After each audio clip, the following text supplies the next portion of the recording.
சிறைத்துறை டிஜிபியாக சந்தீப் ராய் ரத்தோர் நியமனம் செய்யப்பட்டிருக்கிறார்.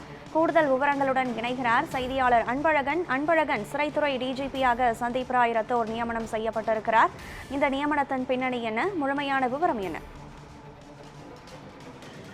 கனகலா இன்று தலைமை எடுத்து டிஜிபியாக மகேஷ் அகர்வால் தலைமை இயக்குனர், காவல்துறை தலைமை இயக்குனர் காவல்துறை தலைவராக பதவியேற்குள்ளாரு. அது தொடர்ந்து சந்தீப் ராய் ரத்தோர் இதிலிருந்து அந்த காவல்துறை தலைமை இயக்குனர் அந்த போஸ்டிங் மாற்றப்பட்டிருக்குது.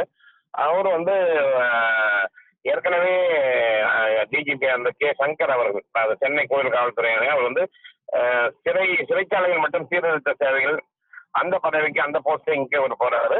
அவர் குறிப்பா சிறைச்சாலைகள் மற்றும் சீர்திருத்த சேவைகள் தலைமை இயக்குனராக நியமிக்கப்பட்டாரு.